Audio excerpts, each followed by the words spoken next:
मकाला लिखे है जिसका उन्वान है तनवीर बुखारी लोक अदब दा खोजी। मेरे निगरान ही सन डॉक्टर सईद हसन भट्टू साहब ते भारत के शोबे के जिन्हें चेयरपर्सन ही ने हुए प्रोफैसर डॉक्टर सईद खावर भुट्टा साहब। उसके अलावा साढ़े डिपार्टमेंट होर उस्ताद साहब बड़े नाम बड़े गिने जिमें प्रोफैसर कल्याण सिंह कल्याण ते बजमी साहब उसलैनी साहब लगे उस्ताद।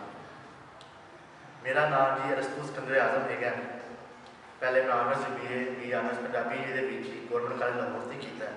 उसके बाद एम फिल किया तो मेरा मकाला जो बाबा जी सैयद तनवीर बुखारी होना के नाल सी।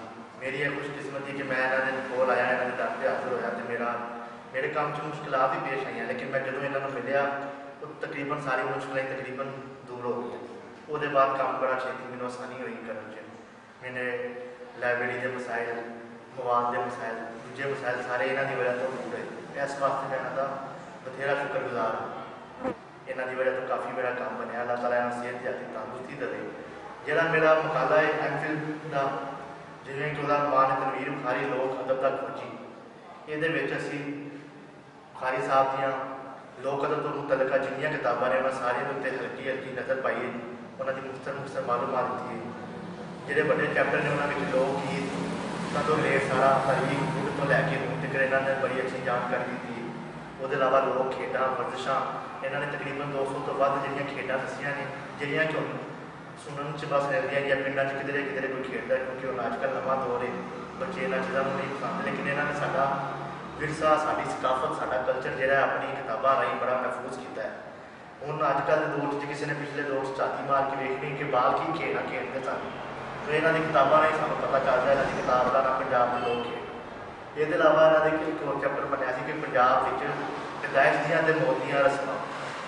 इन्होंने तकरीबन वो भी काफ़ी ज़्यादा रस्मां सरकारी 50 दी पैदाइश दियाँ 15 भी इन्होंने बरन दियां रस्मां। हूँ अजकल देखो सुनने च लगता कि जो कोई बंदा मर जाए जिस कम मनाया जाता है या दफनाया जाता है या कोई इन्होंने इनके अलावा सारिया रस्मां दसिया तरीकाकार भी दसे।